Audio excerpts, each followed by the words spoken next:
10, 9, 8, 7, 6, 5, 4, 3, 2, 1.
Speakerphone.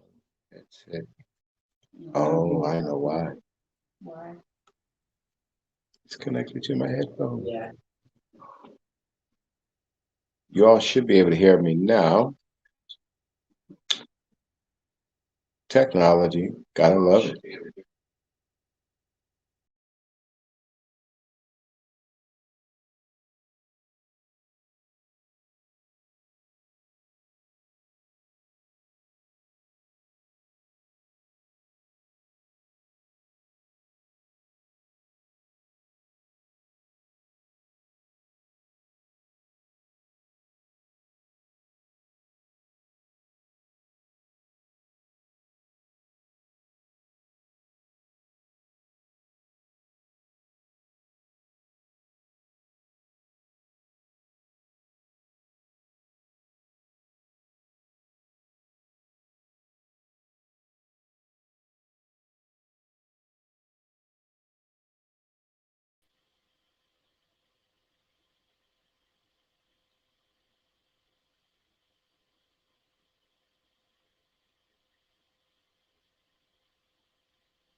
Can you all hear? You should be able to hear now.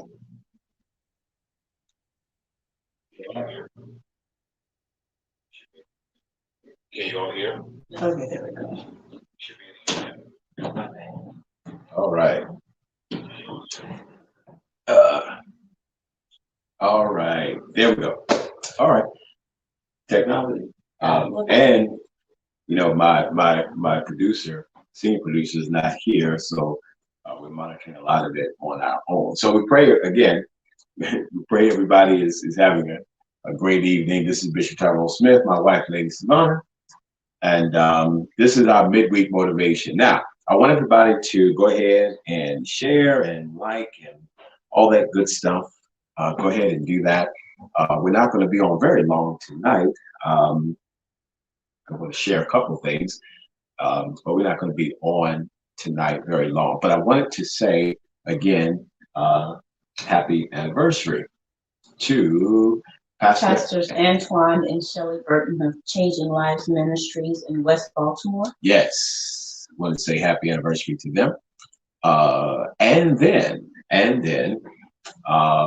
we want to say congratulations to Bishop Jonathan and Lady Rosine Mason in Indianapolis, Indiana. Yes. They are expecting. And so we're delighted for them. They just got married, and they didn't waste no time. Amen. They didn't waste no time. They got busy right away. So we just want to say congratulations to them, and we certainly wish them well. We wish for a very healthy child, healthy delivery, healthy mother going through the transition of bearing a child, and certainly the anxiety and sanity of Bishop Jonathan Mason. Just want to make sure that he's well. Pray everybody's doing well. Pray everybody's safe. Certainly want to say good evening to our entire Love Center family, wherever you are. Just want to say good evening to you, to our Prophetic Grace family, wherever you are. Want to say good evening, and certainly hoping that everybody's well. Now, got all that out of the way. I want to announce. We're going to do a quick commercial break. I want to announce that the Smith firm is now open and ready to do business, and we are hiring. And I'm looking to hire 10 agents and bring them on to our team. One agent is actually on with us right now. Mickey Paran is now a part of our Smith firm and agency, and she is fully licensed, and she did her paperwork, and right before we came on, my second agent came on, Colette Lennon. She did all of her paperwork, and she showed me her screen, and she got everything done. And so she's now part of our team. And so I just want to say welcome to Colette and welcome to Mickey. They're now with us, and I am delighted to have them to be a part of us. Mm-hmm. So if you're interested, or you know someone that is interested in becoming either a life insurance agent or a property and casualty or car insurance agent, we would love to have you to be a part of our team. Farmers Insurance is our parent company on our property and casualty side, and we use as our parent company for our life, Equus Financial, and we are delighted to have both entities as a part of the Smith firm. And so we are so delighted. That we're going to be able to service you in life insurance and annuities and index life policies and term policies, whole life policy, car insurance, homeowners insurance, boat insurance, business insurance, just just so many, and still be able to do credit restoration and financial planning and all of these different things that are under the umbrella. So this is a major, major thing for us. And I'm really excited. I'm really excited. So I pray that we'll get a chance to service you in the near future. Service you in the near future. Now, just want to got a couple of comments here, and so I want to. This is what I want to do. Like I said, I'm not going to be long tonight, but I was thinking about something, and we talked about quite a bit last week. We were long last week. That's why we're going to be short this week. And then we're going to be short because I just want to spend some time with you. I just want to spend some time with you because we're everything to everybody, and we're doing all this stuff, and I've been working just untiringly. Yes, you have. Over these last. Goodness gracious, it's been so long. And so Bishop needs a break. Bishop needs a break. But I got a question though. I got a question. I've been having these conversations. Actually, I had a conversation with Vicky, and then I had conversation with a few others. And we were talking about relationships. And there was a very interesting, engaging conversation about dating, and I said I made a comment about dating, and I'm going to start tonight by sharing the comment that I said, and I used the analogy of Solomon's life because Solomon had 1,000 wives, and he had 1,000 wives, but he only had one son. So you had 1,000 women, but only one of them was the one that he felt was the one that was worth bearing his seed. So 999 of them was nothing more than the expression of his emotions. Only one of them was the one he really wanted to be with. And so I said, because there was this anxiousness, they were sharing, they just want to be with someone. And I said, don't be in a rush to connect with someone, because you might turn out to be the 999 instead of being the one.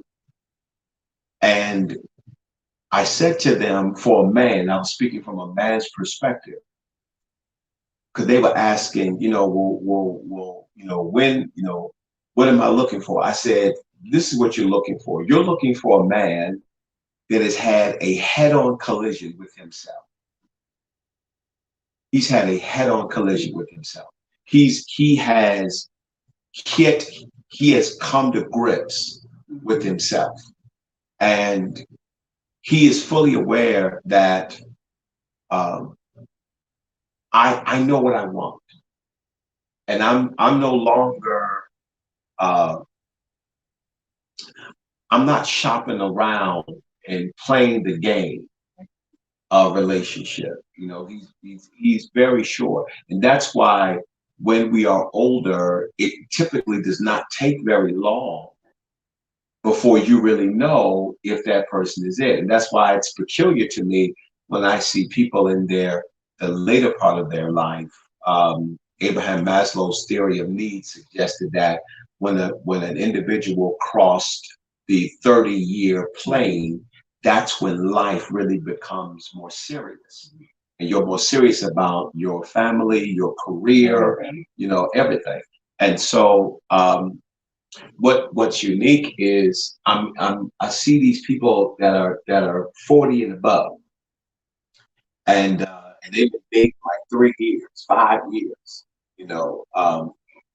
and I don't know what that is. That's odd. Yeah, I don't understand it either. I agree. After you cross that 40 threshold in some of the later 30s, it doesn't take you that long to know if the person that you're with, if that's somebody you really want to spend the rest of your life with. Does that mean that they are perfect and that they crossed all of their I's and dotted their T's? No, it does not. But there's something that you'll know well before, I would say, 2 years. It doesn't take that long. No. Especially if you are secure with who you are. And as Bishop said, that you've had a one-on-one run-in with yourself. By that time, you know what you want. And when you find that you're willing to work with it, it may not be in the package that you say you want, but you're willing to work to get it to the place or to the desired individual that you want to see. Not saying that you're trying to change anyone, but when Bishop and I first met each other, there was so much that the both of us had to do. And it took years for us to do that, but we were willing to accept each other's flaws and willing to work at it over the years to basically create the life that we wanted. You know what? So when you talk about flaws, I want to share something with you all. And I was thinking about, this kind of crossed my mind. I've been going since about 6 o'clock this morning. So we started our day very, very early. And I was thinking about Adam and Eve again. And I guess that's always the beginning. That's And I was thinking about Adam and Eve, and I thought about something. When you talk about mistake, and when God said to Adam, "It's not good for you to be alone," he then goes into Adam and he pulls this woman out, and Adam sees her. And then he says, which was prophetic, "Bone of my bone, flesh of my flesh." Something in him triggered something to make him see something and say something that he would not have said because he had never seen her. And when he saw her, it moved something in him. And I wanna kind of throw something there, that there has to be something when in that dating that you just know. It's a mechanism triggered within your psyche, your emotions. It just says, I see something, I feel something, and it makes me say something. And after which, and I was thinking of something in that, but I don't want to lose my thought. So I want to come back to what I was thinking, because it has everything to do with what I call the rhythm of the relationship. But after all of that happened, then something unique took place, because Eve was enticed and she fell into error. Her falling into error, then Adam fell into error. So both of them are in error. Yes.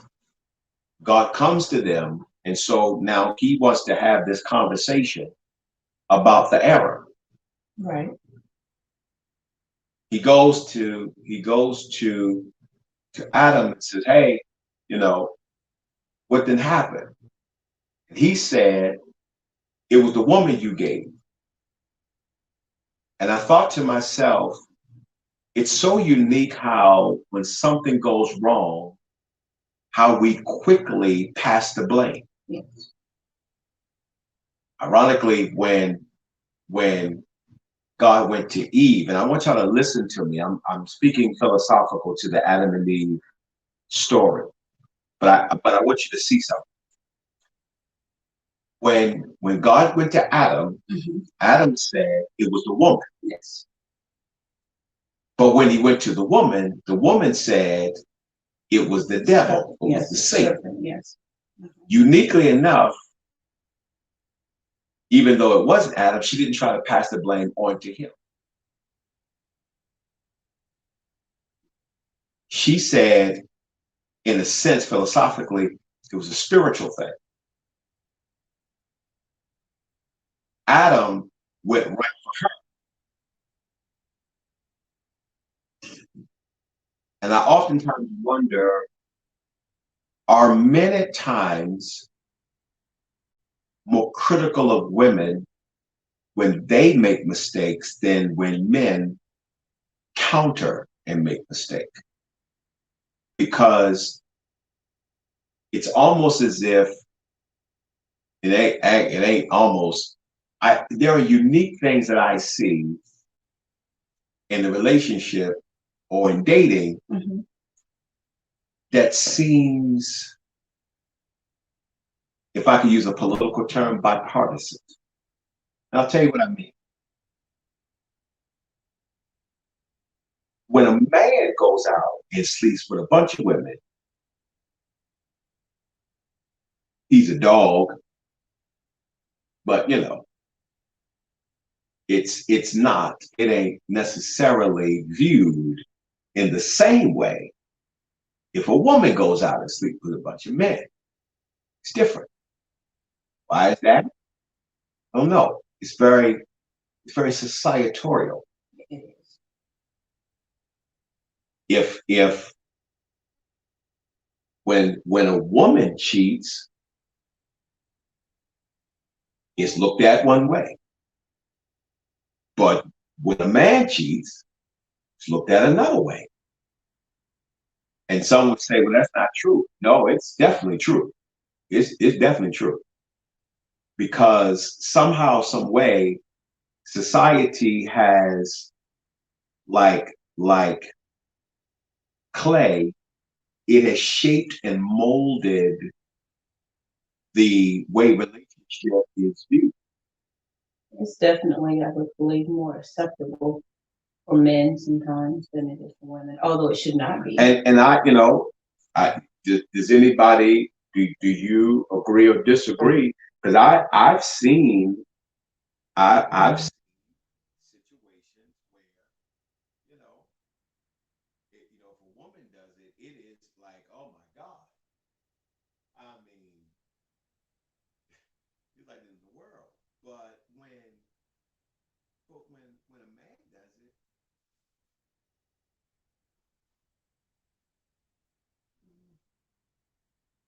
like, it's interesting to me in that when I read the scripture,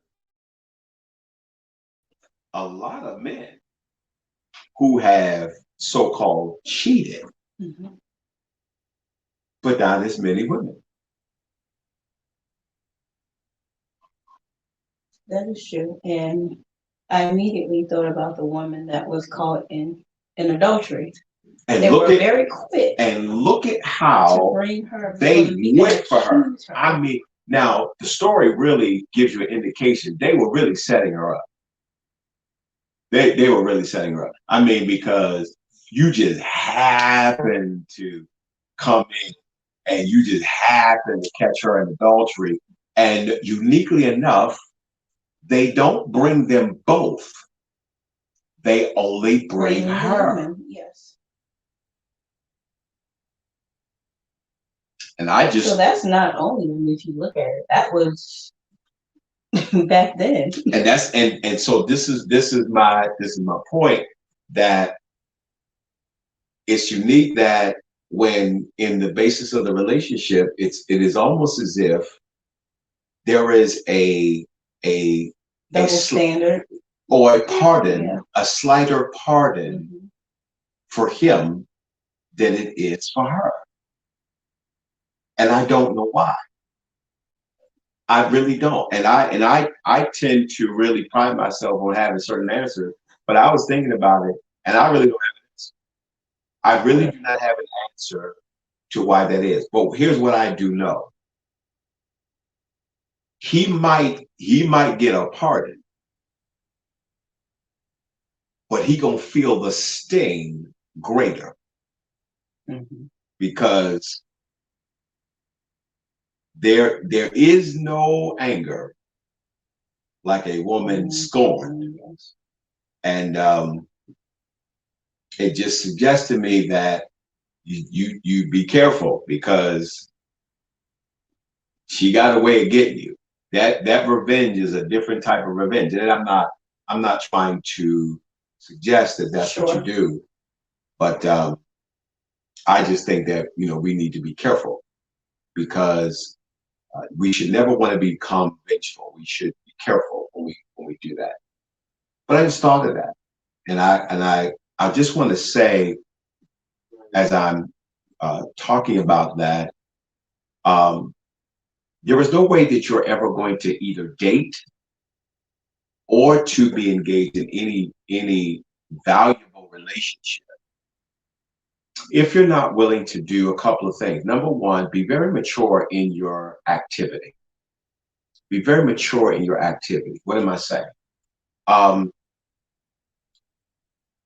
listen to people talk about relationships, and I think the thing that really kind of grabs me is how they come up with this "when are we exclusive" thing. And I'm thinking, Dating, I think now is looked at a lot different than it was back in the day. Yeah, we must be like Fred Flintstone and I guess. I don't understand it. You must be Wilma, because Wilma was figurative. Yes, but we must be old, because in my mind, and maybe it was 20 years ago. It was 20 years ago. Did we ever have a conversation about exclusivity? I don't recall. No, we did. It was automatic. There was no discussion. Like, why do we have to have a conversation to say, are we exclusive? And the thing with that is, back then, as it was a while ago, you knew if you were dating someone, and you knew if you all were friends. So the boundaries were already established. So you knew if you were kind of talking to someone and you all were friends, and if you were dating someone, you knew it was an automatic. Like, why? It was an unspoken. You didn't have to say. Like you automatically knew. We had a conversation like, I'm dating you exclusively. What? Like, I think that is a part of the complexity of dating, to me. Now, I fully understand that our views are coming from a different generation of dating over 22 decades ago. I recognize that. I also recognize that First Lady and I are speaking from being together for a very long time. So there is definitely a different standard of views. And I will never try to suggest that, we have some, like we've cornered the market on dating because we're in a different position of our relationship. But I will say, if you just throw out the dating part, I'm just talking about maturity. And I cannot for the life of me understand the maturity of this age, because to have a conversation on whether or not we are exclusive almost confuses me, because how do you go through the initial meeting, courting stage? You are developing these feelings. You are how did that happen?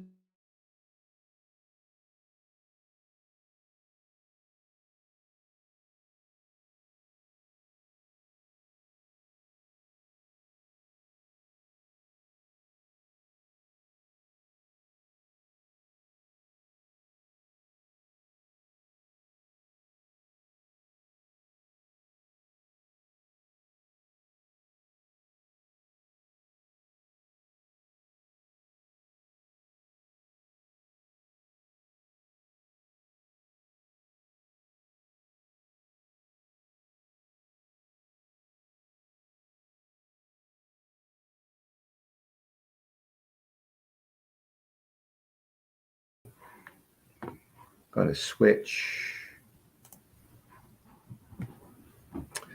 And we're going to just use the laptop because somehow, well, not somehow, what happened was the other main camera went out.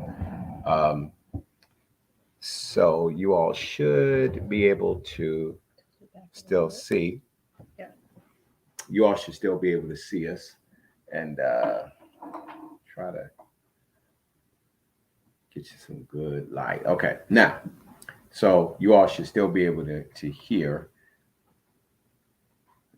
Let me make sure. You all should. Yep, you all can hear. Okay, great. Okay, um, so again, my point was, I just don't understand it. I don't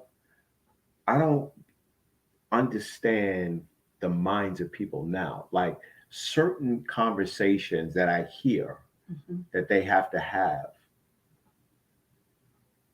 we didn't need to have it because we knew where we were. We knew I'm spending quite a bit of time with you. Um, and even as I'm spending time, in that spending of time, we're now meeting each other's friends. Yeah. You know what I mean? There's an intertwining of lives that are coming together. And then all of a sudden, out of nowhere, now there's this uh are we dating? What do you mean are we dating? I don't understand it. What do you mean? Wait, what do It's you either mean? that or you have an individual that kind of somewhat thinks the way we do, and they are led to believe one thing while the other party is like, "Oh no, we're we're And not that exclusive," and I've seen that too, which is where terrible. the people are dating, and then all of a sudden they say like something happens that lends Mm-hmm. to exclusivity. And the person says, No, "Oh no, I'm actually going out with someone else tonight." we're seeing other people. Yeah.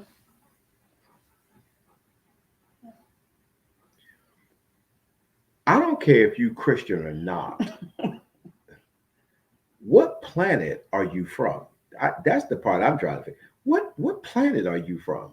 How in the whole wide world for in 7 days you went out and you were with that person, went over to that person's house, y'all done went out 2 to 3, almost 4 times in that week. All in a month, you've been with that person, y'all you shared a few things. You got all this stuff going on, and then all of a sudden, we ain't exclusive. I don't know. Um, all I know is if if that's how dating is, I really don't know how in the world anybody. I don't see how that's going to work. I really don't. It makes it very difficult to date, and I honestly don't see how single individuals are making it out on the dating scene because it's hard. There's so many mixed signals. I don't know. Can I ask somebody a question that's single that may be viewing, and I'm hoping that could the I want you to tag and share somebody real quick. Um, I want to ask somebody a question. When you think of dating, when you think of dating, um, and you're listening to us talk on the topic of exclusivity being, you know, what I call the actual term is called monogamous, just you and I. Do you find that the beginning of relationship dating is hard to have monogamy because of the way society has shifted its mind and culture concerning being exclusive, because now you got to ask, and it's like a whole conversation, and and then what's even crazier, as I'm asking this question, how do you have that conversation over a text? I don't know about that one. How do you do that? Again, it's just, it's an age. Like, do you find that part of monogamy or being exclusive, do you find that to be challenging? Do you find that to be challenging? Because when I listen to it, I'm married, and it vexes me. I I don't get it. I don't get it. So again, here's my view, and we've got give another about 10 minutes of this. Um, if you're going to date, if you're going to be with someone, I would strongly suggest that there be some lines defined. I mean, let's be clear in the beginning. Like let's be clear that upwards of 30, we not just dating, just so we can, like when we was in school, so y'all could, be the king and queen of the you know, of the homecoming, and y'all be special, in the yearbook. Like upwards of 30, we looking towards something. Is that a safe assumption? I would hope so. And I thought about something else too. So, in society today, you do have a lot of people that are saying, okay, I don't want to be married. I'm going to date. So that complicates it, even more. And I've seen and heard that Oh, so I many done times. heard some craziness. So Mickey says I would not have that conversation over text. I find that it is challenging in fear of wasting your time. Mhm. There's no short thing. Got to meet someone of the same mindset and goals. You do, Absolutely. and I would definitely say, wait, wait, just because the headache. Like, I can't imagine getting your emotions. And I've had, long. I mean, this is 30 years ago, before I was even married to my first wife. I remember dating someone that did happen. That happened. I mean, we're in school. I'm in technical school, and I was dating this young lady, and I mean, we were, together like all the time. Mhm. And then one day, because you get into a rhythm, Mhm. because it's no longer asking, can I take you out? Because at this point, we've been in such a rhythm. There's no asking. Yeah. It's just a planned event. Like, hey, I'm going to take you here. We're going to do this. Yeah. And I went to her to say, hey, what we're going to do this weekend. And she said, oh, I'm going out. And I said, oh. I said, okay. Uh, any place in particular? Like, I had no idea what was getting ready to happen. And she said, well, I'm going out with my ex-boyfriend.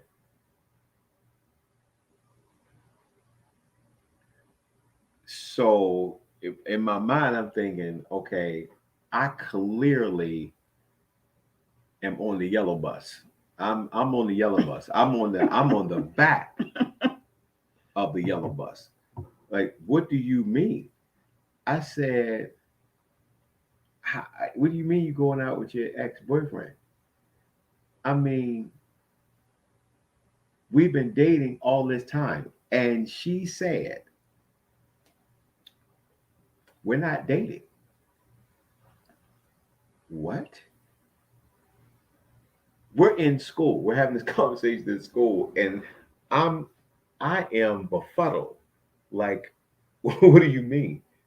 Considering for the last 3 months, we've been fully engaged. And then you say I'm going out my, like, oh, okay. And I mean, and I'm calm now, but I was furious I'm sure you were. because I was trying to figure out how in the world could that be? But I later found out that she enjoyed certain things, but he was already working, making money, and he had been giving her money and doing stuff for her. And I didn't know it.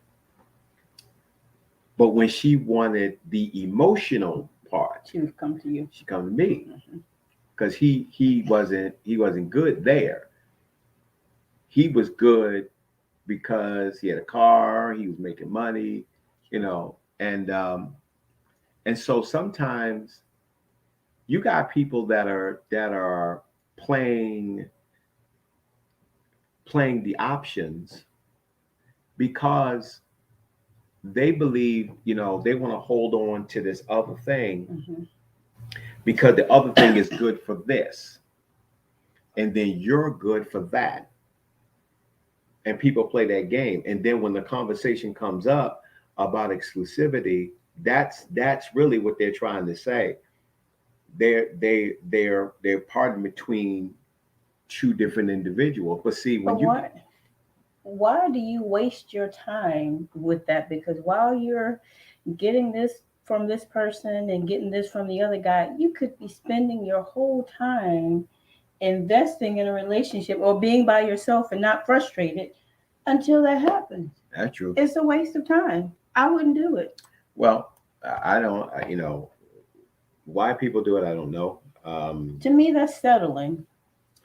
It is. And I agree, Tracy. It is. Daughter, it is the mindset. It definitely is. But the thing about it though, that's so, it was when it happened, I was so angry because all I kept saying was all the little stuff that I didn't like about her, I was willing to overlook because I was in this relationship, or I thought I was in this relationship. And then, we then it was this. So in my mind, I'm thinking, well, if you're going out with him, certainly, something's going to happen. Something's going to happen. So, in my mind, I said, well, if you're going to do that, then I'm most, because I had a bunch of girls that were in the school that liked me too. So I was like, okay, well, you're going to play this game. I'm like, you don't understand. These girls around here, they've all expressed themselves. And so I said, all right, well, this is what we're going to do. And so when they started to become more vocal, because they found out that we were not exclusive, because they could hear us. I mean, we was in the break room and they, everybody was listening, so they could hear what was going on. So after that, so I would say to anyone, I was saying to anyone, in the dating, number one, even down to the engagement itself, like when you connect, I think people need to, it's, again, when you're upward of 30, 40, I think there needs to be some real clear lines. Um, I mean, the stuff that you was doing at 20, you ought not to be doing at 45.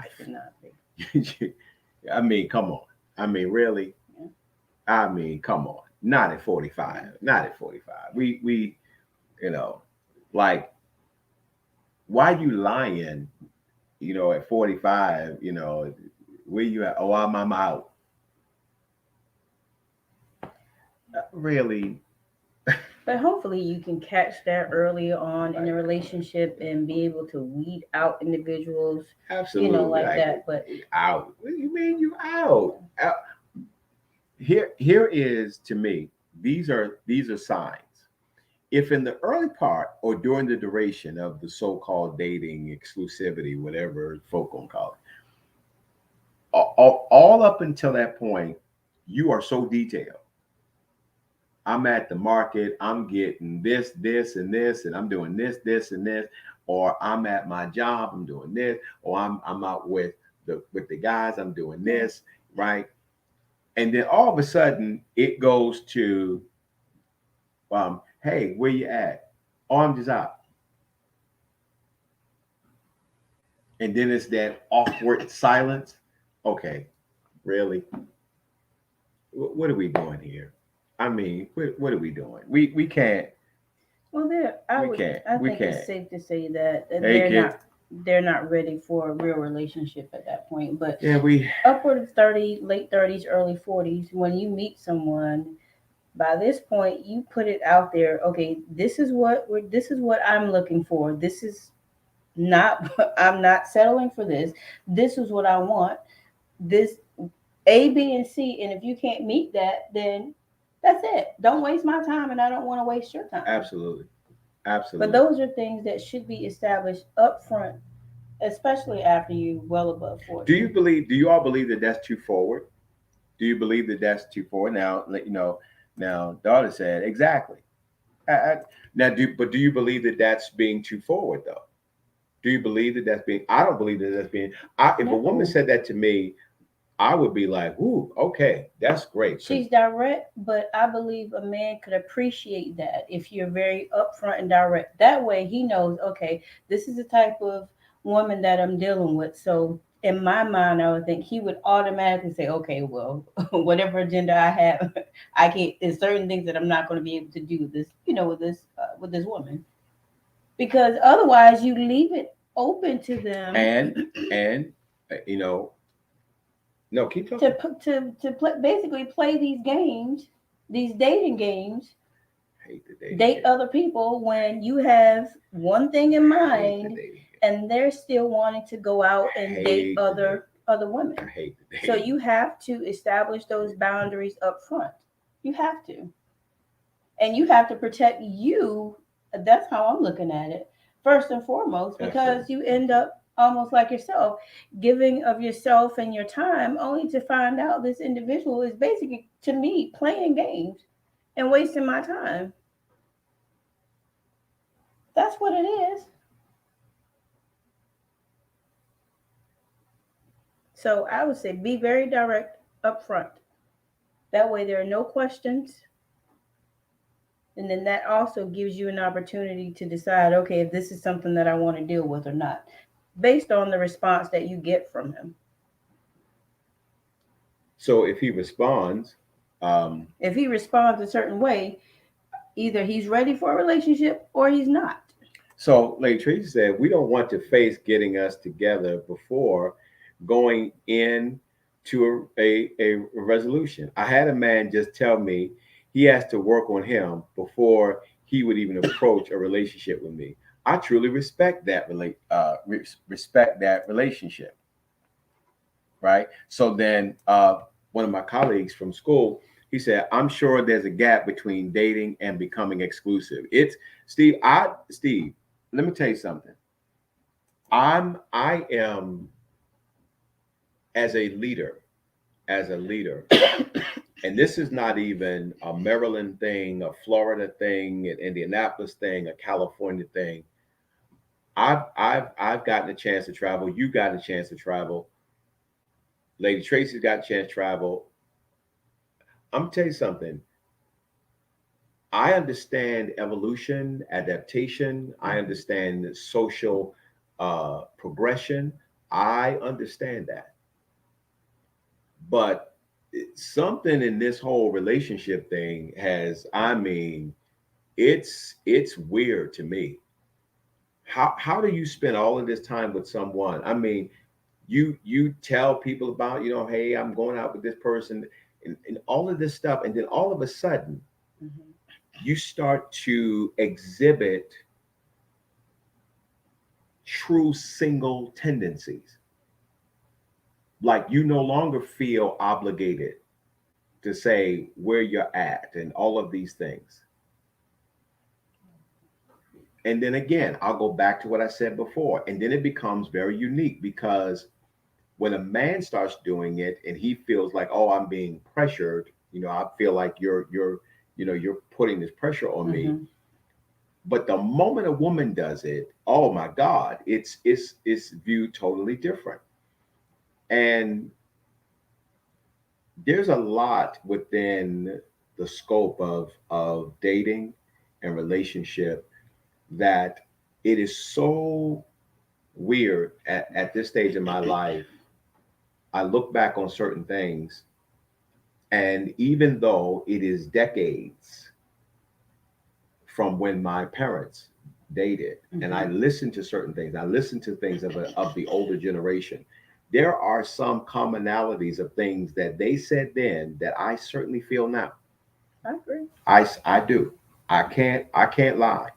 Um, I can't lie that if there's going to be a harmonious relationship between two parties, that everybody's got to be working. Everybody's got to be putting something Absolutely. into the relationship. Now, whatever that is, the fingerprints of that are totally different, but there's got to be an equal amount of effort that is Yes. shared in order to make it work. That ain't going to change. The stuff I see now, I'm telling you, it is something to behold. Um, I don't even see like the like I don't even hear the term gentleman. I don't even hear that. I don't see. Not only do I not hear it, I do not see the demonstration Mhm. of gentlemen. Now, Steve, if you still on, I'm gonna ask. I'm specifically asking you this question because number one, I know you, and the question that I need to ask can only be answered by a man who has a daughter. You have a daughter, a mature daughter. What in the whole wide world was that like as your daughter was moving above and into being an adult, watching this evolution of young men? What in the world was that like? I wish I had my other friend Richie. I wish he was on because he has a daughter that I believe she's married. If she's not married, I know she's either getting ready to have a baby or just had a baby. And I know, Steve, your daughter, you're a grandfather as well. How was that? I mean, what in the world? How did you handle that? I'm curious. I'm curious because I knew if me having a girl. Oh my God. Whew. Because I don't know what these guys, their minds. I don't know. I don't know. Matter of fact, Tracy, you have a daughter.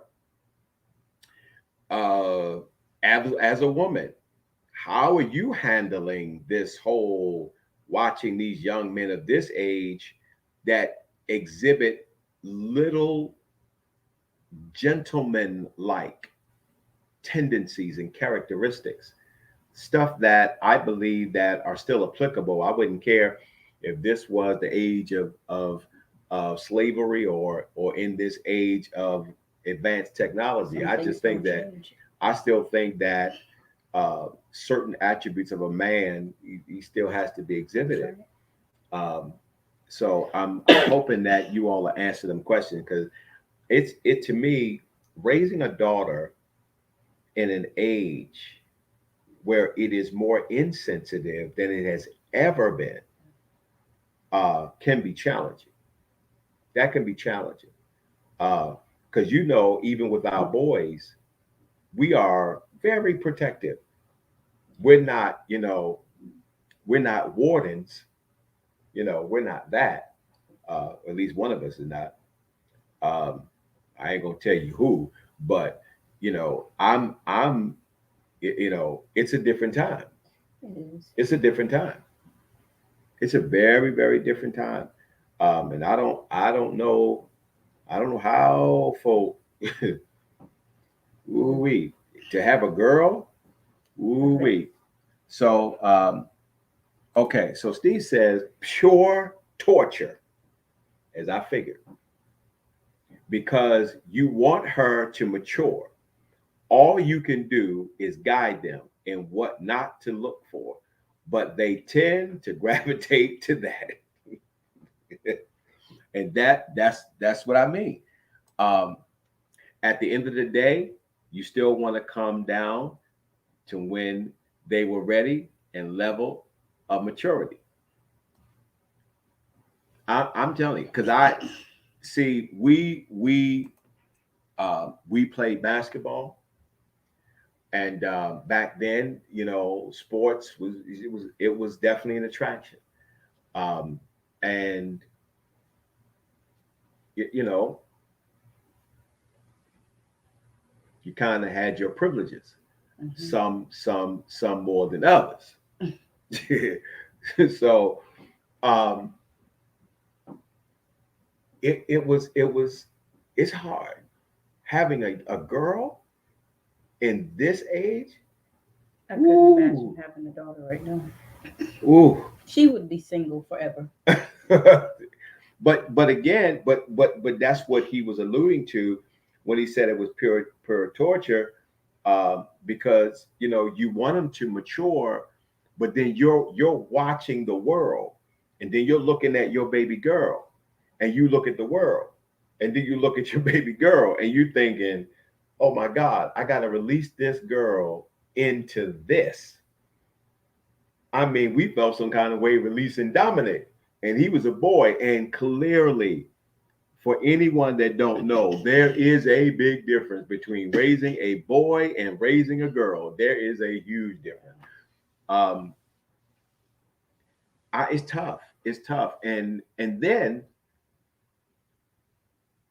and Steve, I'm quite sure you'll probably agree with this, because I'm the same way. Even with my sons, I've got 3 boys.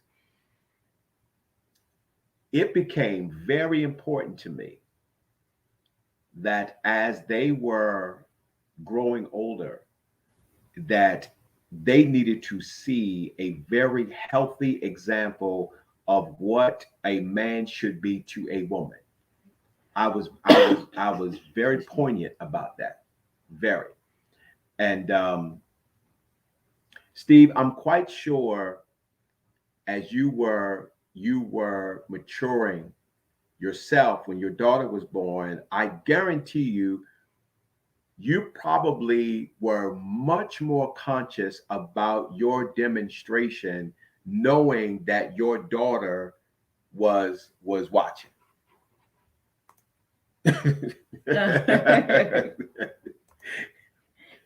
So like Sean. So Steve, Sean is my younger brother. And really I raised him as my son, because my father was certainly, he was older, and he was, psychologically there was a lot of challenges, so I had to raise him. Even before him, I was real careful about the things I was doing, because there's an 11-year difference between my younger brother and I. So I was very much the father to him, and I was careful about the things that he saw, because I knew at some point they're gonna be men, and I didn't want my life to be the reason why they were wilding out and doing the stuff that they were doing. Yeah, it's tough right now, and especially now, because when we look at rap music, which good gracious alive, like trap music, all that stuff, and I'm honest to myself, and I know, because people will say things and they're not truly being honest. I listened to some of the songs that in our generation. Now you and I still have a decade apart. Mm-hmm. So we're still I'm on the end of a decade, and then you're at the beginning of one, but there was still some commonalities in it. Mm-hmm. But I listened to certain music that we listen to in conjunction to the music of this age. Mm-hmm. The one thing that I can identify with this generation's music that I believe makes it so bad versus our generation is when you listen to what we call love songs versus this generation. So I would like to ask this question. What exactly is this generation's love songs? I wouldn't be able to tell you. I have no. Can somebody help me? What is this generation's love songs? What are they? See, because in our generation, we had a plethora of songs. And I mean, songs that were, pure, even though it was R&B, and a lot of it lended to, not necessarily marriage and things, but it's still Shirley Murdoch, As We Lay, as beautiful as the song was clearly about a man who was cheating on his wife. But the song was so nice. No one ever complained about that song. No one ever complained about this song. I mean, for a summer, that was the hottest song that was out. I mean, you would hear As You Lay everywhere. And I don't think, we was young, and I don't think any of us was realizing that she was talking about, but then again, I could go back even a generation beyond that and listen to songs back then. And when you hear Papa Was a Rolling Stone, never did it dawn on you that the song is talking about a man who is at the height of not being faithful to anybody. And I mean, he was just, So Juicy, what is that? Like, what is that? Oh, wow, yeah. What is that? Juicy in our generation, because and again, even that, like, there were songs that it sounded a certain way, but it was subliminal. The difference of that generation's song, or our generation's songs, versus this generation, night and day, is the level of the subliminacy. The subliminal message. It was more subliminal.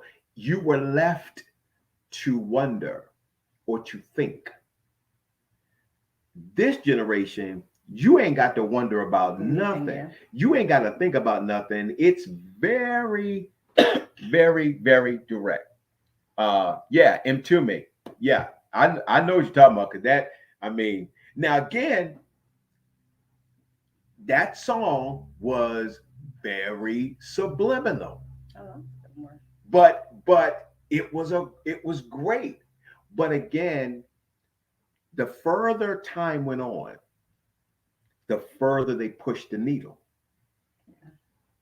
Now again, we had of course at first I thought it, because I didn't know there was a new song now. But yeah, Trace, I know. I definitely know. A lot of them listen to old music. My kid, yeah, because the older stuff seemed to have more value. Like I can name, I can name right now, I can name 10 artists in our generation that sang love songs that were absolutely popular, like spit them off like nothing. Luther Vandross, Freddie Jackson, Whitney Houston, um, uh, uh, uh, Whitney Houston. I had a bunch of them just in my mind just a few seconds ago. Look, a guy, Oh, I forgot about him. Aaron Hall, stuff that I mean, it were great songs. Christopher Williams, I'll Be Sure, Keith Sweat, at Shirley Murdoch, it's stuff that Patti LaBelle, Anita Baker, Freddie Jackson, it's stuff that when you listen to it, it makes you feel some kind of way. I mean, in its time when it came out, which became one of the most beautiful wedding songs, "A Ribbon in the Sky" by Stevie Wonder. Mm-hmm. Great songs. Now,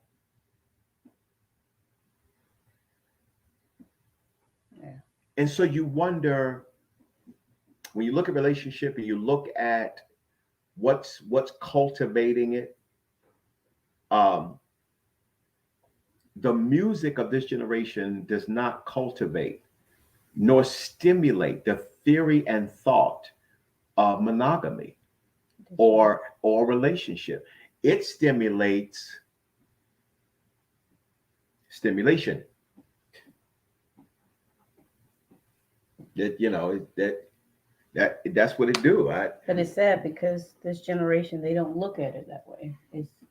It's love song to them, but to us, I can't make heads or tails out of this stuff. Like, now I would love to play up, some of it, but Facebook will immediately flag my account, because I'm playing, copywritten music, so I can't, But again, it just one of the things I am very sure of, based upon in theology, there's a one of the doctrines of the Bible is called anthropology, and then one of the topics of anthropology is cultural anthropology, and in cultural anthropology, anthropology means the study of man, and then cultural anthropology means the study of the culture of the man.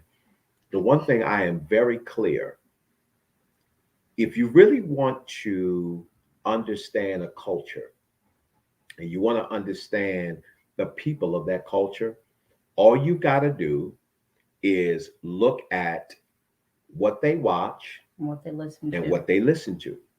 And it will pretty much tell you and give you a purview of what is actually taking place. And in our generation, and I remember when certain music was coming out and they didn't, our parents certainly, and I mean, we had our crazy songs too. One of the first songs that come in my mind is like real, like just crazy, and was Pop That Coochie. Like it was just really like to the left. And then because you had I forgot, y'all help me. Who was the artist? It's some good songs out there now. Those songs back in the day did the same. Now again, That's true. I struggle with Luke. Yeah. Thank you, Steve. He put out some stuff that was ooh, I mean, he was way to the left. So we definitely had our generation's crazies too, but it was only a few. Mm-hmm. They just kind of like pushed that envelope. We didn't have, like, now you got so many of them now. I mean, yeah, we did. I mean, we was young and we did. And then that's when them videos started going real left. Um, I mean, they started going like really left, like, and I think that's when they had to start rating the videos because the videos were, they pushing the envelope. Um, but in my conclusion, again, we weren't going to be on long, and boy, I'm telling you that 8 o'clock went past real quick because I just looked at the clock and it was 7:58, and then now it's 8:15. Um,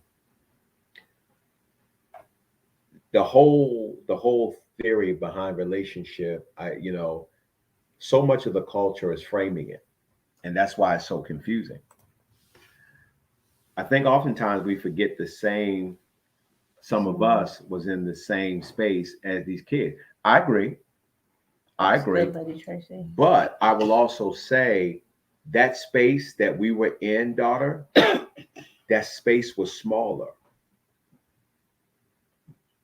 I understand we're, in a sense, philosophically, psychologically, we're in the same space. Mm-hmm. The difference, though, our space back then was small. Their space is ginormous. And I'll tell you why I'm saying that. Because back then, there was no social media. There was no YouTube. See, back when we came up, having access to unrated stuff was much more difficult. Now it's everywhere. So the box is different. That's true. That's what I mean. That's what I mean by social media, even television. Which, for those of you who follow us, and you heard me talk about relationship, I've said this and I'll say it again. If you watch modern television right now, when we grew up, there were several programs. There were several individual characters of programs that gave you a better picture of the healthiness of relationship, family. That's true. Now, it's very few. Like it can any of you, like, it look like, between Steve and Tracy, I think, Mickey. and Mickey may be still on. So between either you three, give me a show right now that gives you a healthy perspective of relationship, because I can immediately, when we grew up, I can spit those off easily. One that sits at the top, The Cosby Show. It was healthy family programming. It lended to the healthiness of family relationship. It's hard to find that now. I don't watch a lot of television at all. I definitely watch sports. Yeah, I agree with that, Steve. Okay. Full House, but that was old. That's old. That's old, but yeah. But this one right here, yeah. I don't watch it, but I've heard certain things about it, and in not only does it lend to the healthiness of relationship, but it also deals with very controversial, relevant issues that are happening in society right now. Blackish. Yes, yeah. Watch that. Yeah. Again, look at those shows and look at who are the writers, who are the actors. Now, ironically, when we want to look at And again, that's another old one, Family Matters. Right? Those are shows that spoke of and gave us healthy perspectives of relationship. A lot of stuff now, I mean, you got to really wean through. Oh, the Waltons. Lord. Well, why don't you just say the Andy Griffin show and, like I forgot about Andy Griffin. Andy Griffin. All the time. Yeah. The Waltons. Look, how about the Lucille Ball show or the Lucy show? I mean, the programming was different. It was different back then. Then we gonna say the Waltons and Andy Griffin. As crazy as this may sound, Three's Company. And the only reason why I say that, because even though Jack was living with two girls, everything was very platonic. He only lived or portrayed a certain way so that he could live there. Yeah, I guess you could say that. And we definitely can't forget about that. And certainly, if you're going to say that one, then what would be the other one that is certainly parallel to that one, Sean? I mean, because if you're going to say Good Times, what is the other one that you got to say if you say Good Times? Oh, come on. Y'all, come on. I can't remember. Well, 227 was, but that was, that was Marla Gibbs' other. It went on that later on. But there you go, Steve. The Jeffersons. Different strokes. Different strokes. You know what I mean? Yeah. Those shows, look at all the shows we're naming in our generation versus now. Like, Fred Sanford, and that was interesting. That's I don't know. If Fred's mouth was a little foul, but I guess we could slide it in there.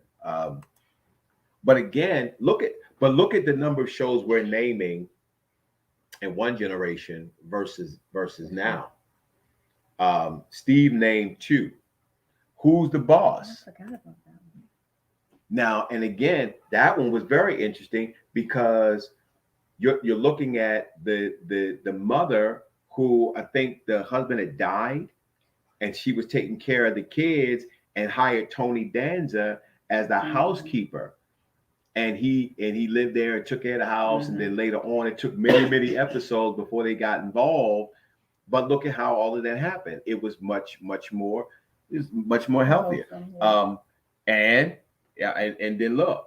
So if we're gonna say the Cosbys, the different world. Yeah.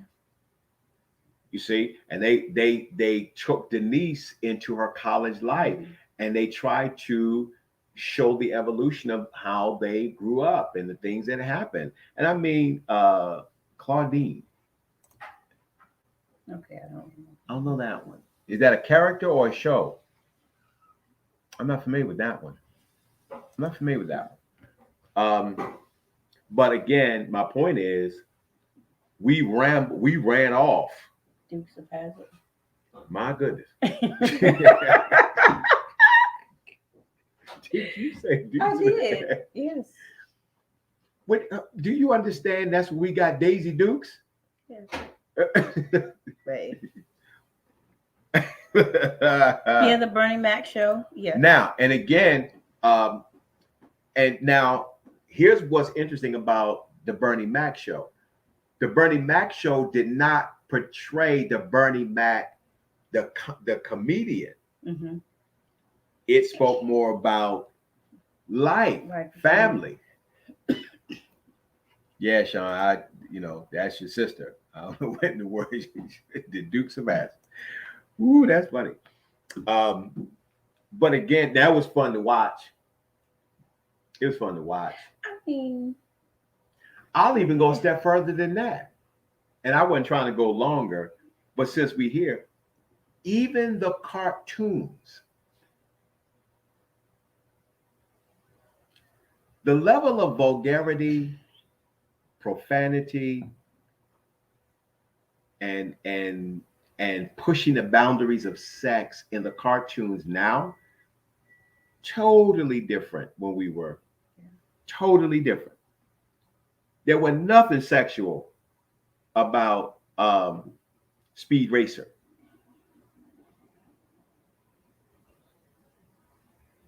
Even though Speedy was I guess he was dating Trixie, but there wasn't, like now you be seriously wondering about the sexuality of SpongeBob. That's another topic. Like, what is really going on with him and Patrick? What is going on? Something ain't right. Hidden things. Yeah, something ain't right. Something ain't right. Something ain't right. Just things are different. And when we look at what we're producing or what we're yielding in this generation, this is what I believe is some of the things that we're dealing with. And I think as we are now the fathers, the mothers of this generation, we now have to work very hard to bring a balance of thinking to address the level of morality beyond the conversation of religion or Christianity, just the practicality of life itself. There are certain things that, because there is less programming, less music, and a culture that does not yield or develop the healthiness of the conscious mind to humanity, we must do much, much more to help our children to understand the gravity of life, accountability. That is both from a socialistic perspective, from a holistic perspective, the proper interaction between men and women. Like there's certain things that as a young man, I remember when we got angry. Girls could they get up in our face, but we handled it different. The only time in our generation that I really saw guys fight girls, because the girls was whipping them, and he ain't had no choice but to fight back. Now I've seen guys knock women out. And then too, that also stems back to what you were saying before. They're going to mimic what they see, so we're not giving them anything wholesome to see and mimic. Yeah, and that's what I mean by not the creating socialist that environment. It falls back on us as parents as well. So Steve say we have to maintain a young soul, open mind, so we can guide this generation. Now we do, but at the same time, Steve, we do have to. We got to be an anchor to help them to see that the boundaries that they have pushed. If I could use this analogy, it's almost like a guy's hairline. You can't push that hairline back, but so far before you got to honestly say you've gone too far. you gone too far. You've gone too far. Like like Stephen A. Smith, like. Doug, I don't care what.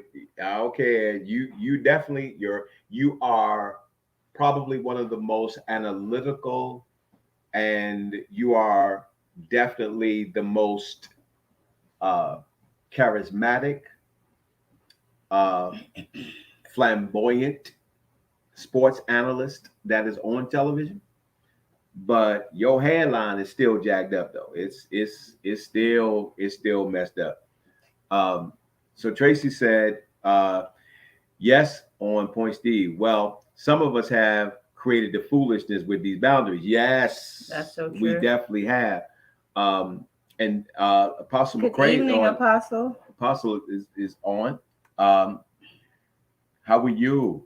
Now, And so again, she's in our. So for those of you that don't know, that's Apostle Dr. Priscilla McCray out of Opelika, Florida, and so she's in our generation, and and she's got it. So she's got two daughters and a son. The son is the baby. The daughters are the older ones, and it's. I know certain things, but it's different. It's different trying to raise them kids in this generation, and somehow we definitely have to. I agree with you, Steve. We definitely have to have an open mind. Like I'll say this, and I don't know how we kind of shifted a little bit, but it's fine. Yeah. But here's what I know, and I live by this, and you've heard me say it. The methodology and the psychology that our parents used to parent us then, you cannot do that now. You can't. Because even down to the way we were penalized, you will not be able to get away with that now. And I would even, and I've said this in the council of others, speaking from a religious leader, some of the things that were done, not only could we not get away with it, we don't want to get away with it now, because the stuff that we would have seen back then and condoned, we would be calling the police now. Yeah, that's true. Because things are different now. Things are different. And so now we definitely have to be very careful in our parental guidance. And so since we here, I'm gonna try to cut this off here. So since we're all of that I know that are engaging in the chat, we are all parents, and we're all parenting mature adult children. I think we have, because of Destiny, I think in the group we have the youngest. Like Sean. They have that. Well, Sean has babies. Yeah, he's got.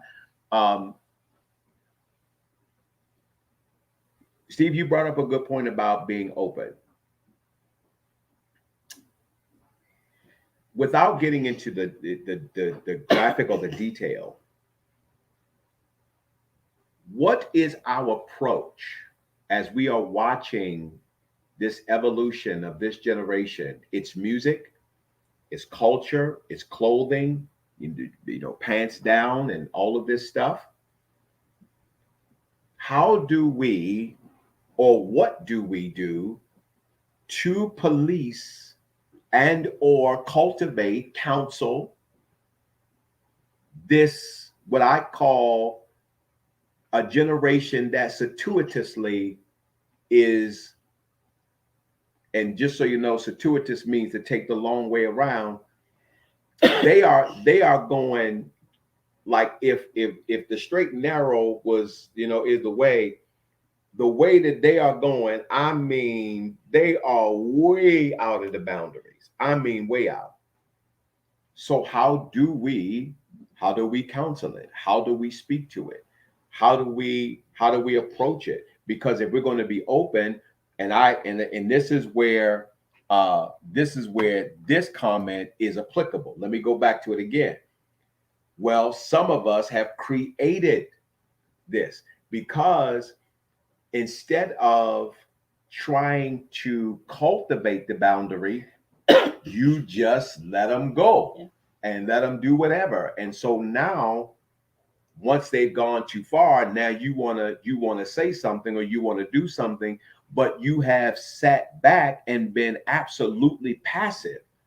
And then all of a sudden, now you want to address something, but the addressing stage has passed because of your permissiveness to allow them to do what they do. I think more so wanting to be their friend than anything. And I heard a parent say that. I was talking, and they were talking about how they want to be friends with their child.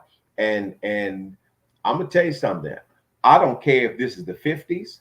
I don't care if this ain't the 60s, the 70s. At no time should there ever, you can be friendly. Yeah. But there should never be a parental, that is my friend type of guidance.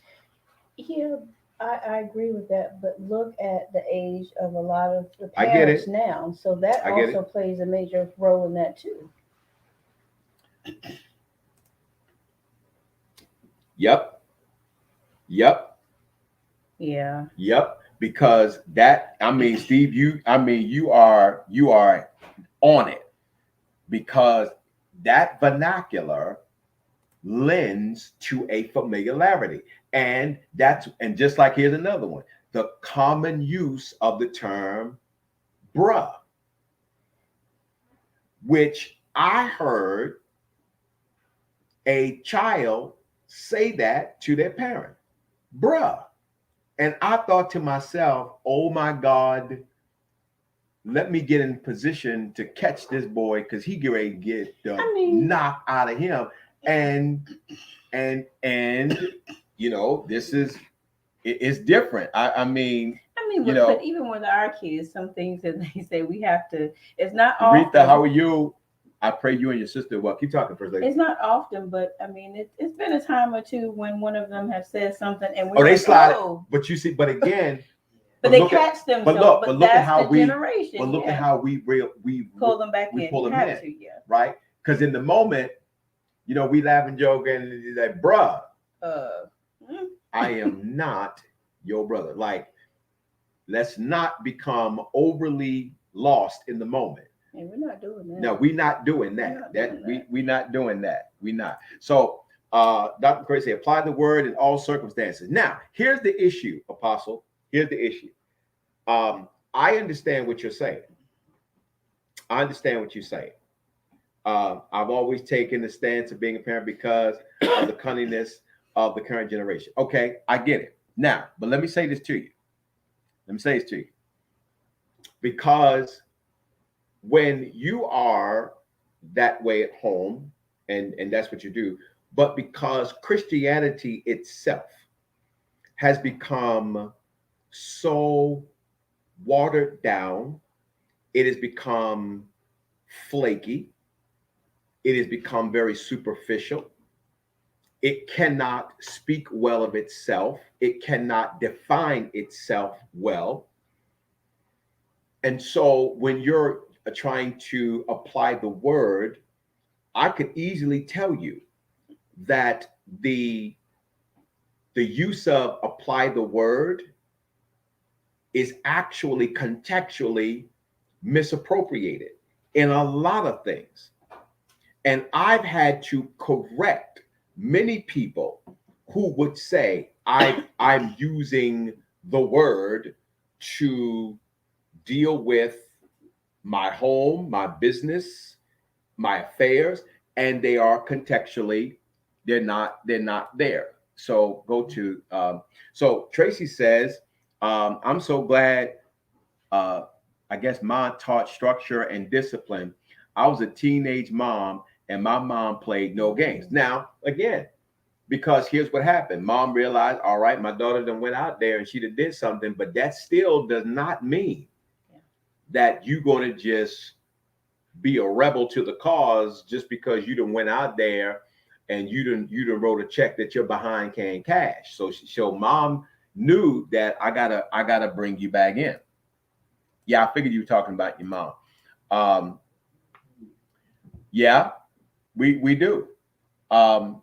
We do. No lenient was given in our house at all. But again, you all are just a few years, not a lot, but you're a few years older than us. So it was definitely a different time. Now, the word should be used to strengthen character. Now, but again, here's the problem. And I'm gonna shift gears. I'm not talking as a parent. I'm talking as an earned degreed doctor. My issue with the use of the word to do certain things is the lack of knowledge and understanding of the word and its application to settle and or discuss or to deal with matters, because when we grew up, they just said don't have sex. Okay, so what does that mean? I mean, we know that what the Bible says, but can you really speak to the damage that it's going to have? Yeah. You see what I mean? Because I mean, come on, let's just be honest. You tell me don't touch the stove because it's hot. You just unfortunately enticed me. You didn't restrict me. And I think the danger of Christianity in our what I call limit gospel actually became our limitless gospel. That is the reason why in the modern era of Christianity, there is more liberality in its approach rather than restriction. And what is unique when I study all of the religions of the world, and each one of them has its boundaries, and they are very true to their boundaries. Mm-hmm. The interesting thing is when they view Christianity and they look at us in our limitless approach to things, they can't even understand, how do you say that you are such a God people and God clearly has boundaries, but yet when we see you, you are so bent on going outside of such boundaries. How is that? How is that? I mean, I ain't never heard so many Christians cuss. And I mean, it's become normal. But nobody read the scripture that says, let no filthy communication proceed out of your mouth. But I guess that part of the scripture got thrown away. So again, how do we substantiate the value and the moral consciousness of a God through the written word? And then we come back and say, well, this is what we should do. But the problem is you've got this self-interpretive understanding of the word where you don't want to listen to the soundness of good teaching to help you to deal with certain things, to exegesis and to hermeneutically be able to interpret the word and help people to understand so that we can be that. Now we do all this other stuff and we make up stuff it's Santa Claus. Like we make up that whole thing and we ride along with it and until we get to a certain age, and then we say, oh, well, no, that's not what that is. And we, in a sense, have done the Bible and Christianity the same way. So to Doretha and to Apostle, I hear what you're saying. I know exactly what you mean. I know that God is supposed to be the magnet and the glue for all of what we are and what we do. But I can tell you right now, a part of the issue that we are facing in this culture is the misappropriation of a God that has lended to a generation that they don't understand it. We didn't do a good job in explaining it, and all it did was give them the reason to go do what they do. And here we are now having this discussion on how we gonna do it. The structure that Bishop taught me was having understanding when you are a child. When you are adult, you have responsibilities. Yeah. And I mean, Sean is my brother, but I raised him as my son. I knew there were certain things I had to do. I had to have a sense of gravity on my responsibility. I had to. But again, that's what I mean, Apostle. That's what I mean right there. That's what I mean. And I'm going, and I can start shallow and just work our way into the deep water. We can start off with the whole holiness movement. You can't wear makeup. You can't straighten your hair. There was a time when you couldn't bring certain instruments into the sanctuary. You couldn't play drums. You couldn't play the synthesizer because that stuff is what they were using in the clubs. And so they came up with this belief that it was ungodly, right? And now here we are in such a more progressed time, and this is what this is. But again, There's no Bible that ever said that it was wrong. They told us we couldn't listen to certain music. And so years ago, you remember, I challenged certain theologies because I said, okay, what do you tell a newborn, born again Christian that just came to church and they was getting ready to go to an opera concert? So you're going to tell them that the only thing they were supposed to listen to was gospel music, because there was a generation and a time that's exactly what they told us. And they told us we couldn't go to the movies, and we couldn't do all of these different things. And as I'm bringing these things up, I would like to pose this question to go back to what Steve was talking about having an open mind to be able to talk and to navigate this generation. I pose this question.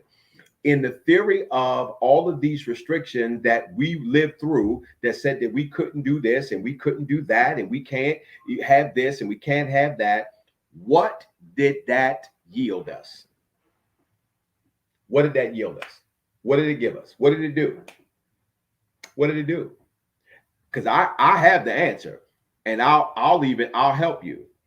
In the same dispensation means the testing of time, in the same dispensation where you have the baby boomer and children that were born, more babies born in single family homes instead of in husband wife home, was the exact same dispensation of the holiness movement. So we were so holy in a generation that we were producing more babies that did not have two-parent homes.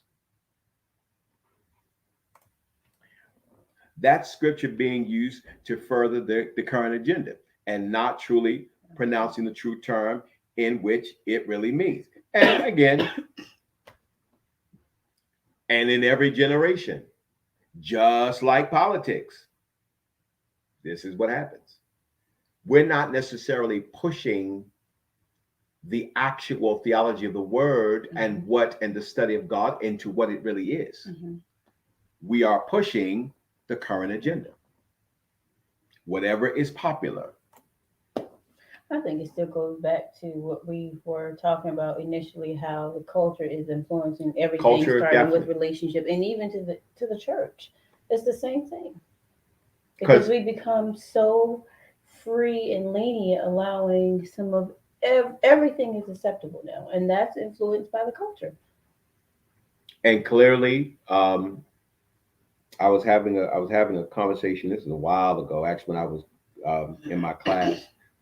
And I said, because I'm sorry. So, and I said that to say, look at how we change our churches. Oh my God, yeah. I mean, so the culture big change. Is really change. Influencing. Now our church everything. Is not like that. No, it's not. You know, but I understand progression. Like even now, I mean, you know, here we are doing our what they would call a Bible study, and you know, I got an Adidas hat and Yeezys and an Adidas sweatsuit. You know, that had never happened when we was coming up. Oh, absolutely not. What times have changed? Well, I mean, that right there, Apostle, here's what I say to that. You live in your own, the sphere of your own world. You live in your own space. I ain't never let nobody dictate to me how I'm gonna live in my space. I'm not gonna do that.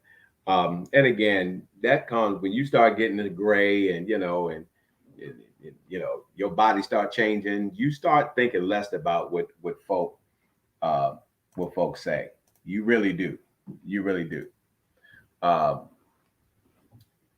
And you know, at the same time, you can't water it down, but we also got to be able to rightly divide. We got to be able to rightly divide,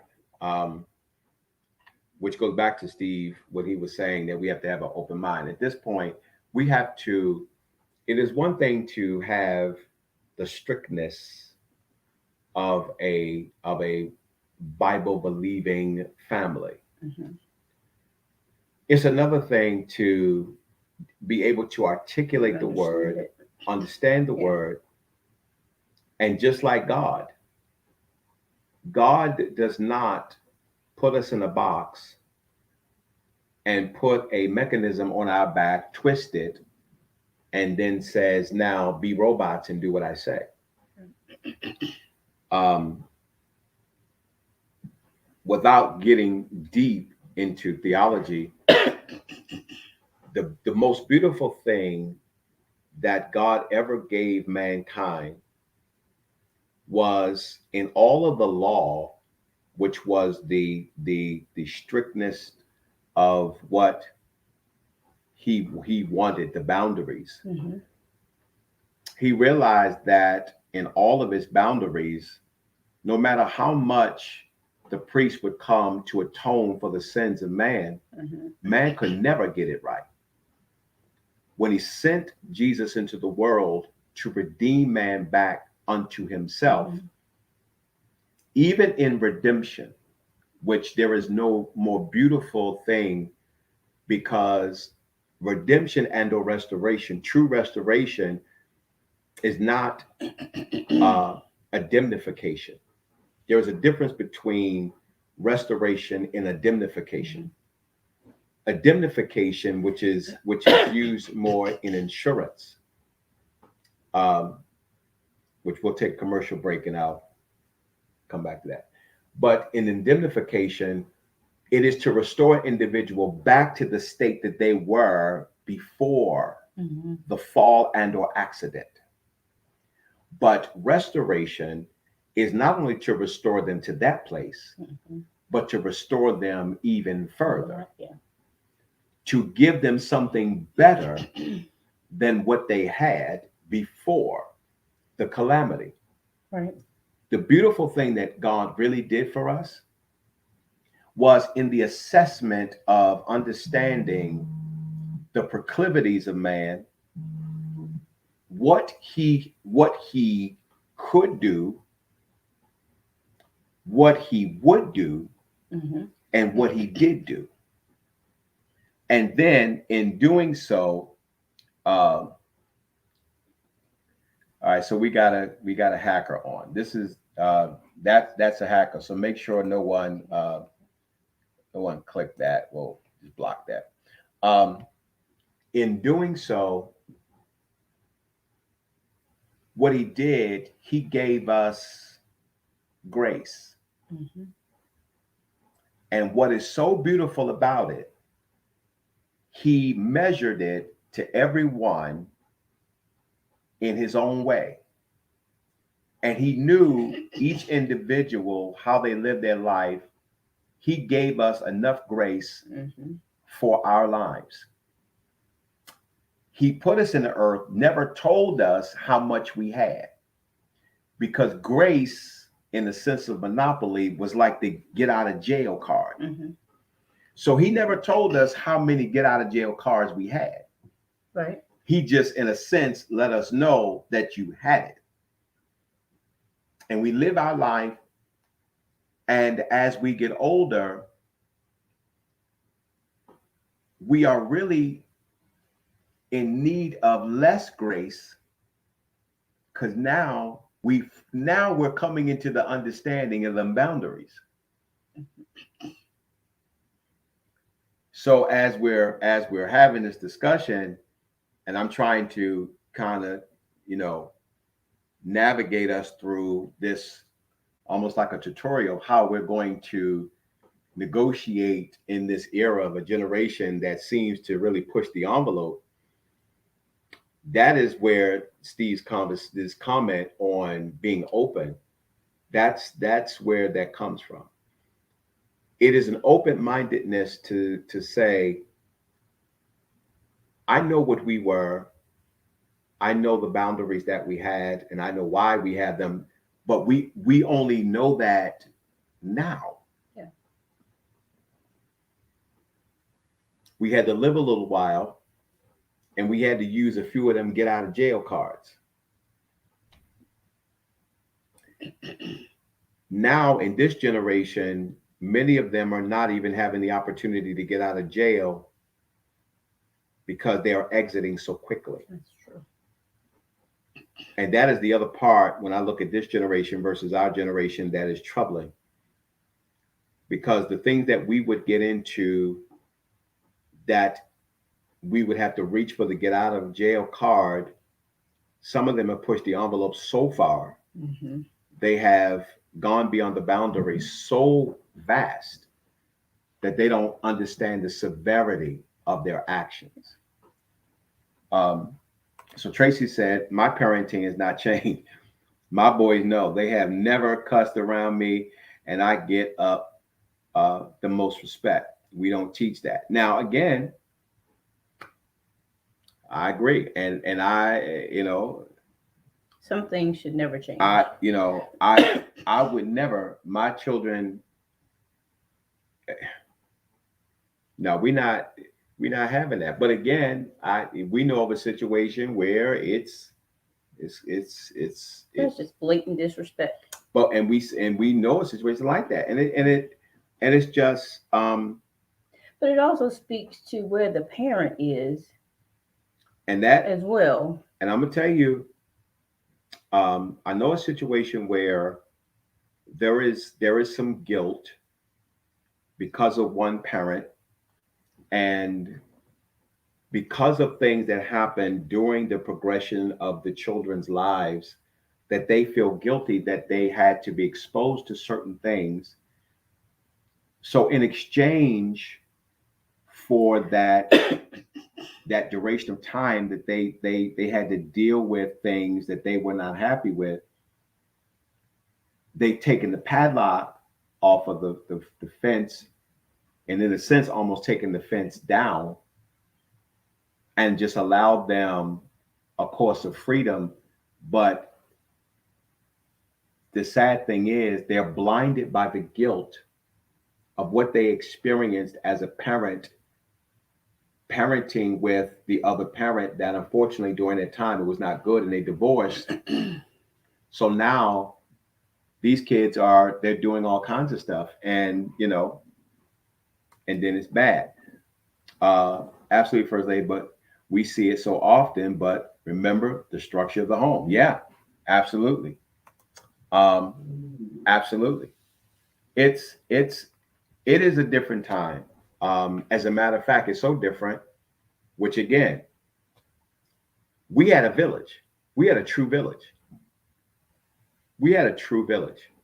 My neighborhood I grew up with in, I'm telling you, I didn't know how good I had it. I really did. When I met Steve and a lot of my other friends, this is when I went to school.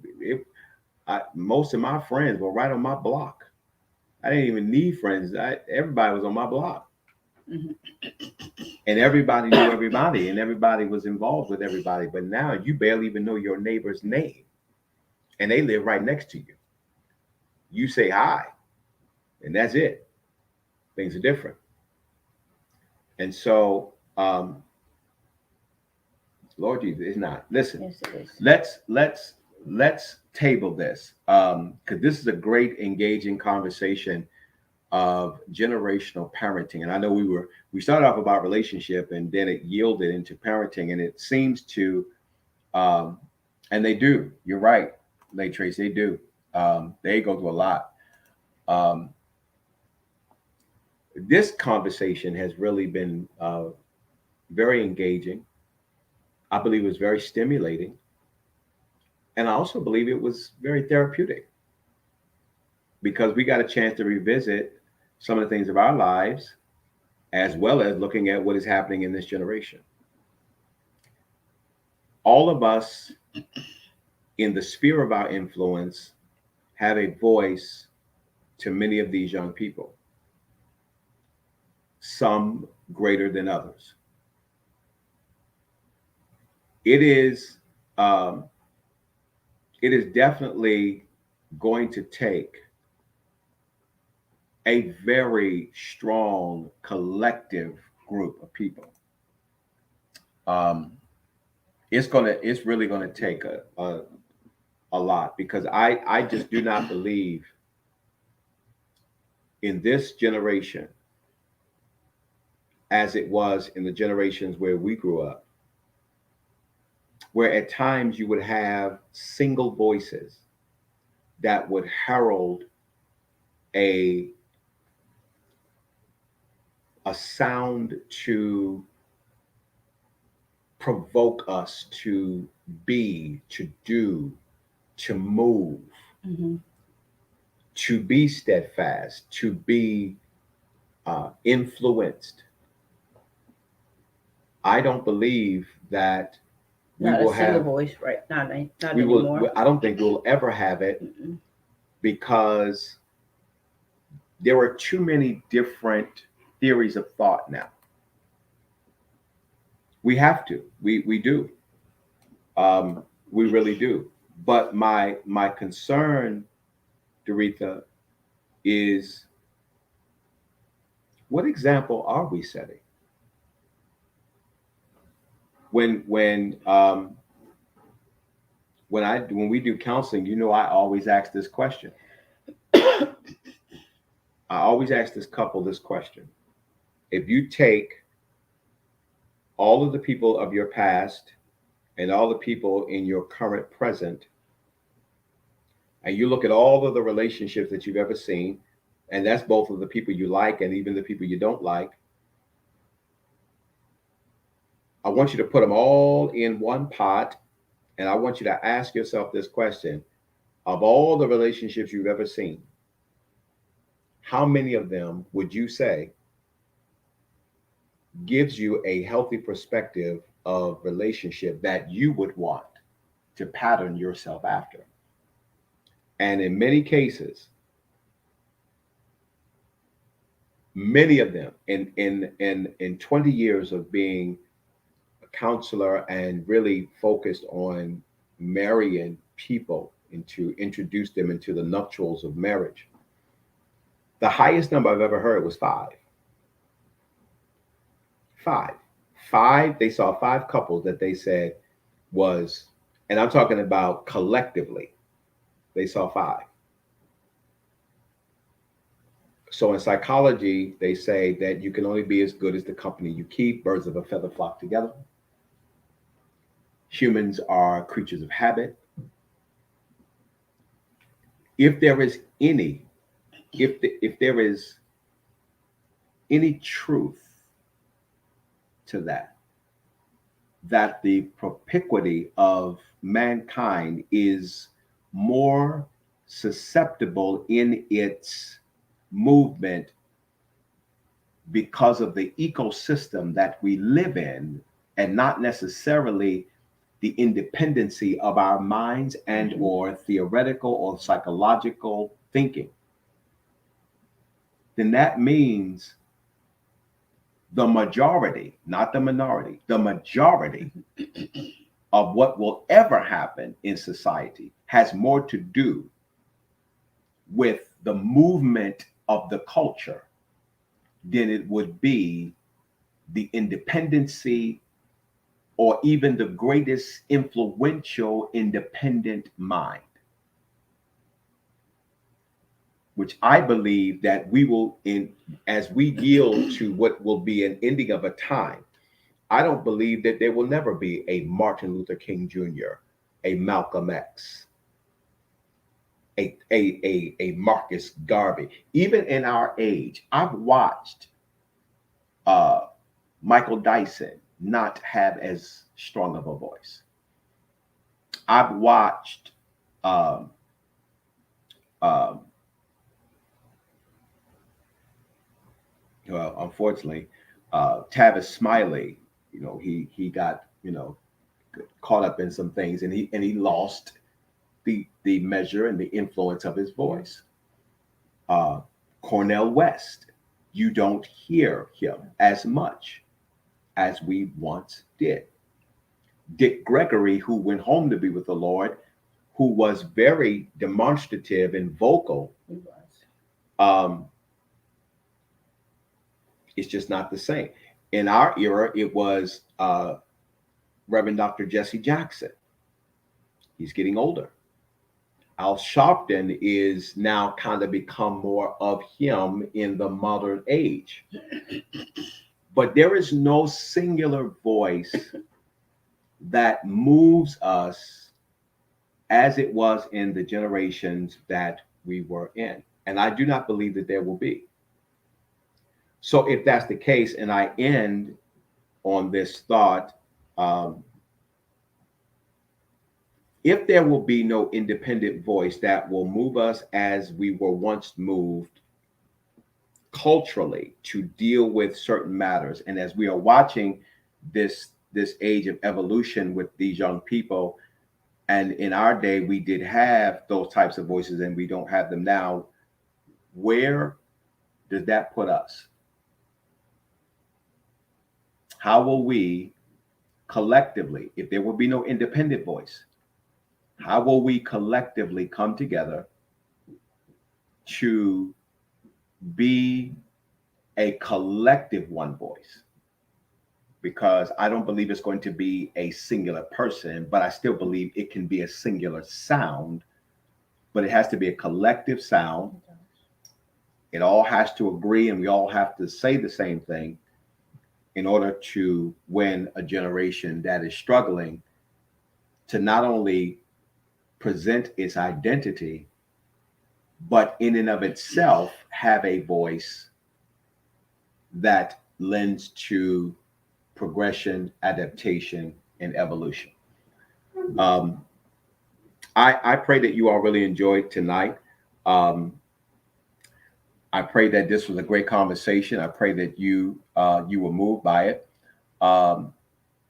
Again, I just want to reiterate that I have proudly now launched my agency, the Smith Firm and Agency. I have now launched it, and I'm looking for, I want to hire 10 other agents. I've already brought on 4. I'm looking to bring 10 other agents on. If you are interested in learning, how to sell life insurance and car insurance, business insurance, homeowners insurance, and we provide the training. We have over 30 carriers to choose from. We have a very comprehensive system that will be able to train you in the diversification and the understanding of insurance. And it is truly a guaranteed success.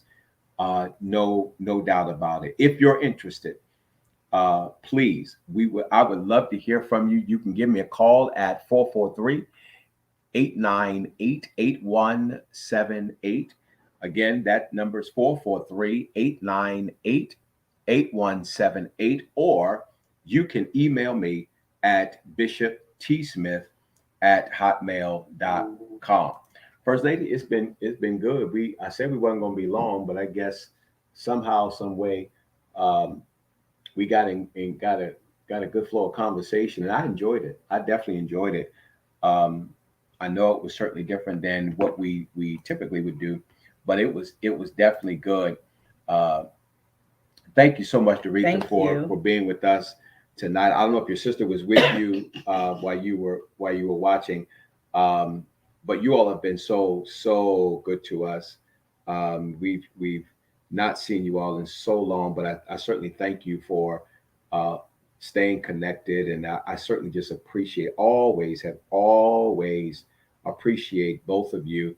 And I thank you for your love, your sincerity towards us. My children still remember you both, and they are doing well. And again, we just thank you so much.